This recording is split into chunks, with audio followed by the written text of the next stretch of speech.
Hello everyone, welcome to study journey. Friends, आज आप लोगों के लिए गुड न्यूज आ चुकी है जिसका आप सभी लोगों को वेट था।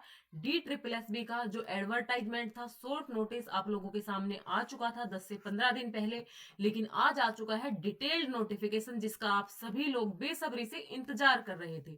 तो देख लीजिए इसमें क्या कुछ है। आप लोगों के लिए गुड न्यूज भी है।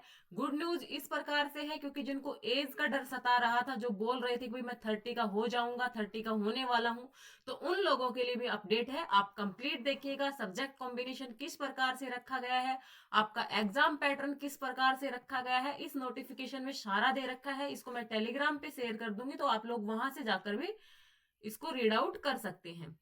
इसी के साथ साथ जो नर्सिंग पोस्ट थी उनके लिए भी, और साथ में जो MTS की पोस्ट थी उनके लिए भी डिटेल नोटिफिकेशन आ चुके हैं। सभी आपको टेलीग्राम पर मिल जाएंगे। देखिए फ्रेंड्स, जो फॉर्म भरने की आपकी डेट है वो 8 फरवरी से आपके फॉर्म स्टार्ट हो जाएंगे। 8 मार्च तक आप लोग फिल कर सकते हैं। ओके। उसके बाद नेक्स्ट आपका देखिएगा, यहाँ पे आपका ट्रेंड ग्रेजुएट टीचर के लिए है। साथ में किसके सब्जेक्ट में कितनी वैकेंसीज है ये भी आपको कैटेगरी वाइज दे रखा है। यहाँ पे आप लोग देख सकते हैं। TGT मैथ्स मेल के लिए जो DOE डिपार्टमेंट की है, आपका पे लेवल 7 रहने वाला है। UR की 231 सीट्स हैं, OBC की 105, SC की 62, ST की 123, EWS के लिए 19, टोटल 540 सीट्स आपकी रखी गई हैं। PWD के लिए 17 सीट रखी गई हैं यहाँ पर। TGT मैथ्स फीमेल के लिए, ये तो हो गई भाई मेल के लिए, ये है भाई फीमेल के लिए। फीमेल के लिए टोटल 568 पोस्ट रखी गई हैं। ओके। उसके बाद जो आपका MCD डिपार्टमेंट है उसमें मैथ्स की 11 पोस्ट है टोटल। उसके बाद इंग्लिश की है भाई 413 पोस्ट है मेल के लिए, और फीमेल के लिए है 379 पोस्ट। उसके बाद आप लोग जब इसमें आगे चलते हैं तो आप अपनी कैटेगरी वाइज देखते हुए चलिएगा। TGT इंग्लिश की जो आपका न्यू दिल्ली म्युनिसिपल काउंसिल है उसकी 11 पोस्ट है। सोशल साइंस मेल की 129 पोस्ट है। सोशल साइंस फीमेल की 179 पोस्ट है। और सोशल साइंस की जो आपका MCD डिपार्टमेंट है उसकी 2 पोस्ट है। तो जो पहले शॉर्ट नोटिफिकेशन में जो पोस्ट आई थी वही पोस्टें हैं आपकी। आप लोग देख लीजिए, नेचुरल साइंस मेल की 183, नेचुरल साइंस फीमेल की 166, आपका जो MCD डिपार्टमेंट है उसकी 5 पोस्ट है। हिंदी की 75 और हिंदी फीमेल की 110 पोस्ट आप लोगों की यहाँ पे आपको दिखाई दे रही होंगी। TGT संस्कृत की 477, TGT संस्कृत फीमेल की 141 है। TGT संस्कृत MCD डिपार्टमेंट की 13, उर्दू की 265 मेल की, 356 फीमेल की, और 5 MCD डिपार्टमेंट की।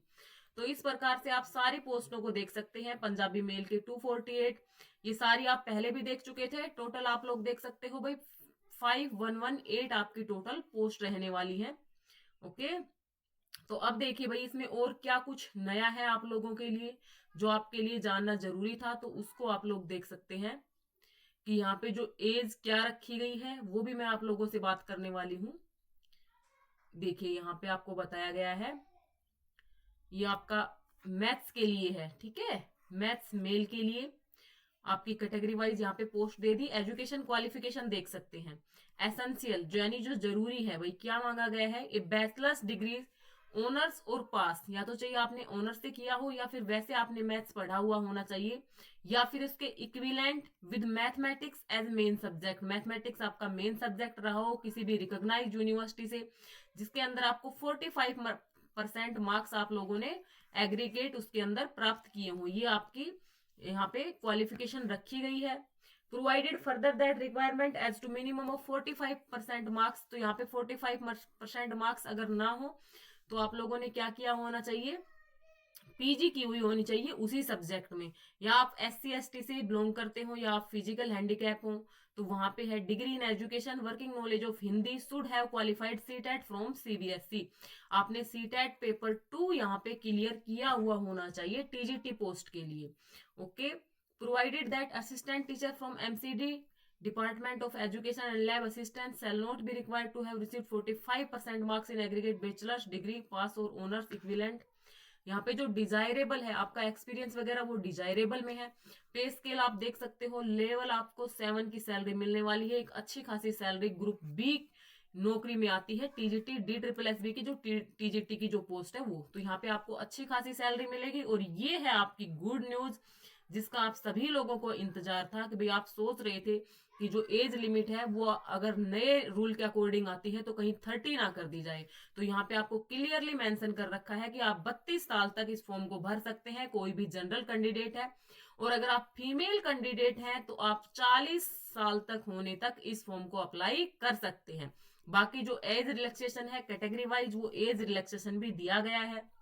जो कॉन्ट्रेक्चुअल एम्प्लॉय है भाई डी ट्रिपल एस बी में ही जो कॉन्ट्रैक्ट पे जो लगे हुए हैं उनको 5 साल का अलग से एक्सपीरियंस दे रखा है, सॉरी एज रिलैक्सेशन दे रखा है अगर उन्होंने 120 दिन वहां पे काम किया हुआ है तो।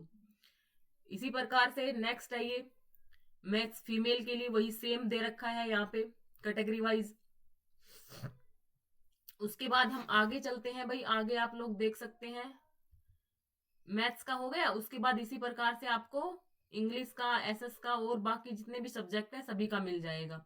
अब ये देख लीजिए इंग्लिश का दिया गया है, पोस्ट कोड ये रहेगा, आपकी कैटेगरी वाइज इतनी सीट्स हैं, वही आप लोगों को दे रखा है। बैचलर डिग्री ऑनर्स हो या पास हो, ठीक है। Equivalent with English as main subject from a recognised university having scored 45% marks आप लोगों के होने चाहिए। एक रिक्वायरमेंट एज टू मिनिमम वही बात बता रखी है जो मैंने आप लोगों को ऊपर डिस्कस की थी। तो सभी सब्जेक्ट्स का अलग अलग दिया हुआ है, यहाँ पे आप लोग देख सकते हैं। ओके, और बाकी इसमें क्या है भाई, सबसे बड़ी गुड न्यूज तो मैंने आपको बता दी है कि 40 जो फीमेल है वो 40 इयर्स तक और जो मेल है वो 32 इयर्स तक। बाकी कैटेगरी वाइज रिलैक्सेशन भी आप लोगों को देखने को मिलेगा डी ट्रिपल एस बी में। यहाँ पे सोशल साइंस के लिए आप लोग देख सकते हैं क्या दिया गया है भाई। Social science history main subject आपके कौन कौन से होने चाहिए, यहाँ पे देख लो भाई क्या बताया गया है। History, political science, economics, business study, sociology, geography, psychology main subject के तौर पर आपके पास होने चाहिए।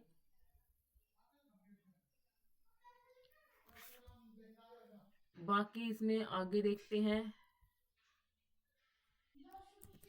तो भाई यहाँ पे सभी सब्जेक्ट का इसी प्रकार से दिया गया है। और यहाँ पे आप लोग देख सकते हैं candidate should have study the subject concern as mentioned in the RR, जो रिक्रूटमेंट आपके रूल है, एटलीस्ट 2 इयर्स आप लोगों ने ग्रेजुएशन में उसको पढ़ा हुआ होना चाहिए। इलेक्टिव वर्ड में आल्सो इंक्लूड, जो इलेक्टिव वर्ड है आपके सब्जेक्ट के ऊपर मेन सब्जेक्ट में वो भी डिफरेंट यूनिवर्सिटीज में इंक्लूड किया जा सकता है। Candidate has studied Hindi as a subject up to 8th class तक हिंदी पढ़ी हुई होनी चाहिए। स्कूल सब्जेक्ट उसके इंग्लिश, हिंदी, पंजाबी, संस्कृत इनमें से कुछ होना चाहिए, ठीक है। बाकी इसमें आगे और देखते हैं कि और क्या दिया हुआ है। उसके बाद आप लोग देख सकते हैं भाई आगे इसमें और क्या दिया गया है। एलिजिबिलिटी क्राइटेरिया पर आपको एक बार लेकर के चलती हूँ, क्या कुछ उसमें बता रखा है। The candidate must B citizen of India, ये तो बिल्कुल लॉजिकल सी बात है। उसके बाद आगे देखते हैं तो आगे इसमें the candidate must be eligible in terms of age, और जो आपकी एज वगैरह देखी जाएगी वो 8/3/2024 से कंसीडर की जाएगी, ठीक है। तो ये चीज भी आप लोग देख लीजिएगा। उसके बाद भाई हाउ टू अप्लाई ये बता रखा है इसके अंदर। आपका पेपर है वो ऑनलाइन मोड में होगा और एक बार आपका सबमिट हो जाएगा उसके बाद कुछ इसमें चेंज नहीं कर पाओगे, ये बता रखा है। 100 रुपीज आपकी फीस रहने वाली है। Women candidates belonging to SC ST इन कास्ट से हैं उनकी फीस नहीं लगेगी। और एग्जामिनेशन स्कीम बता रखी है। Trained graduate teacher and drawing teacher सभी के लिए 1 टीयर एग्जामिनेशन होगा। Tier 1 for the post of TGT, tier 1 technical और टीचिंग दोनों के लिए क्या बता रखा है भाई इसमें 2 आवर्स का आपका एग्जाम रहेगा। टोटल आपके MCQ 200 और मार्क्स भी 200। और इसके अंदर क्या बता रखा है भाई, MCQ जनरल अवेयरनेस आपकी, reasoning, arithmetic, numerical ability, Hindi और इंग्लिश आएगी। टोटल 100 मार्क्स रहेंगे, 20 मार्क्स का ईच सब्जेक्ट रहेगा आपका। और हाँ, अगर आप लोग DSSB की प्रिपरेशन कर रहे हैं तो मैंने अपने चैनल के ऊपर प्रीवियस ईयर सीरीज चला रखी है जिसके अंदर मैं अभी हिंदी के आपको सोल्व करवा रही हूँ प्रीवियस ईयर। तो आप लोग कनेक्ट हो सकते हैं चैनल से ताकि आप लोगों को हेल्प वहां पे हो सके। जो सेक्शन B रहेगा उसके अंदर जो आपका पर्टिकुलर सब्जेक्ट है, टीचिंग मेथड के साथ साथ वो पर्टिकुलर सब्जेक्ट आपका पूछा जाएगा 100 मार्क्स के अंदर, ठीक है। The question in the examination will B bilingual. अब कहीं पूछते हैं भाई कैसा रहेगा पेपर, तो पेपर कैसा रहता है आपका, बाईलिंगुअल रहता है, जो आपकी लैंग्वेज होगी उसको छोड़ करके। DSSB reserve the right to change, उसके अंदर जो डीएसएसबी का कर सकती है भाई चेंज वगैरह जो भी करना चाहती है। बाकी इसमें और क्या दिया गया है आपके काम का, for applicants of technical teaching post code, इतना इतना ये टीचिंग पोस्ट कोड दे रखे हैं। Mandatory minimum qualifying marks in tier one examination will be applicable only in RO section B, which is domain subject specific. There will not be any minimum qualifying marks in section A. However, combined aggregate marks of both section A and section B will be reckoned for preparing for the final merit list. तो देखिए यहाँ पे आपको एक change देखने को मिल रहा है, based on cumulative marks of section A and B, no provision. Okay, यहाँ पे भाई जो आपका सब्जेक्ट स्पेसिफिक रहेगा तो उसके अंदर तो आपको मिनिमम मार्क्स जो ये डिसाइड करेंगे वो आपको लाना जरूरी है, लेकिन there will not be any minimum qualifying marks in section A, section A के लिए नहीं रहेंगे। और ये पोस्ट कोड कौन सी रहेंगी भाई, 803/24 और 811/24 के लिए है ये वाला। बाकी आप अपने सब्जेक्ट में देख लीजिए आपकी कौन सी है भाई, 803/24 और 811/24 जो आपकी पोस्ट कोड है। बाकी सभी के लिए जनरल 40% मार्क्स लाना आपके अनिवार्य रहेंगे। और भाई एक बार इसको थोड़ा और डिटेल में पढ़ लेते हैं, फिर उसके बाद आपको बता दूंगी अगर कुछ होता है तो चेंजमेंट। ये बता रखा है भाई 2 कैंडिडेट्स के सेम आ जाते हैं तो फिर क्या किया जाएगा,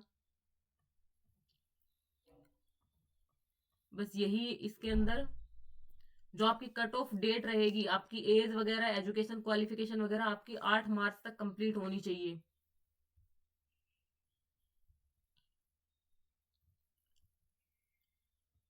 बाकी कुछ इसमें मुझे और लगता नहीं है कि आपके काम का होगा। तो चलिए आपको यही इन्फॉर्मेशन देनी थी, उम्मीद करती हूँ आपको पसंद आई होगी, आपके लिए हेल्पफुल रही होगी। चैनल पर फर्स्ट टाइम विजिट करते हैं तो चैनल को सब्सक्राइब कीजिएगा। आप लोगों से मिलूंगी दूसरी वीडियो में। और ये जो सब्जेक्ट स्पेसिफिक का है ना भाई, इसको एक बार ना थोड़ा सा चेकआउट कर लेंगे। 803/24 ये सब किस किस पोस्ट कोड के लिए है, ये आपको थोड़ा सा 803/24 ये रहा है ना, तो इसमें 803/24 दे रखा था और उसके अंदर और क्या था भाई, जो पोस्ट कोड दिए गए थे ना उनके लिए नहीं है, वो सिर्फ कौन कौन से जो पोस्ट कोड थे, इसको एक बार कंप्लीट देखने के बाद या फिर मैं कमेंट कर दूंगी आपको, पिन सेक्स उसको पिन कर दूंगी, वहां से आप पता लगा लेना। तो चलिए वीडियो को यहीं पे एंड करती हूँ। Thanks for watching this video.